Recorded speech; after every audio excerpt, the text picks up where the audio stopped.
السلام عليكم ورحمة الله تعالى وبركاته. اليوم في وصفات ناجحة راح نشوفوا طريقة تحضير البربوشة ولا الطعام. نبدأ بسم الله. راح نبدأ بالسقو. أول حاجة راح نسحقوها دجاج، بصلة، بطاطا، طماطي، شوية ثوم، جريبات وفلفل.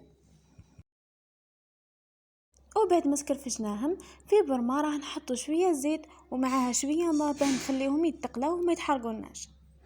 ونضيفوا الدجاج تاعنا ونضيفوا التوابل: فلفل عكري، كمون اخضر، زنجبيل، العلق الاصفر والكركم، راس الحانوت، كزبر، فلفل ابيض وشويه ملح. وهنا ضفت لها ملعقه طماطم مصبره وخليوها تقلى. ونفوتوا البربوشه. هنايا درت كيلو بربوشه ودرت فيها شويه زيت وراح نضيف لها شويه ما ونخلط مليح، يعني عينك ميزانك. ولازم ما نكثروش باه ما تعجنناش.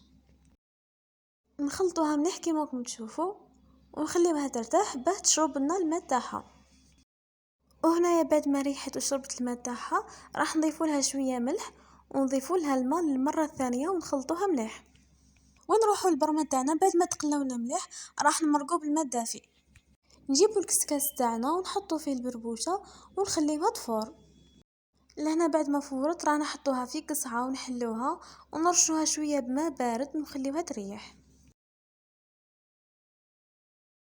نردوها تفور المره الثانيه وبعدها راح نحطو فيها زبده ونخلطوها مليح. رضيت بالله ربا وبالإسلام دينا.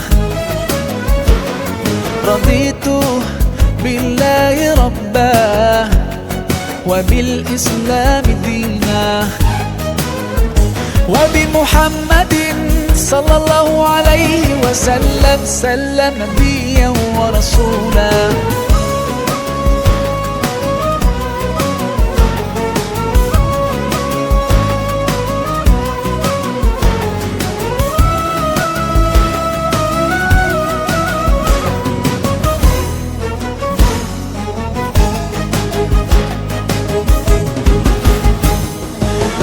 حماك ربي غايتي رضاك والقلب في يقين يحيا على هداك.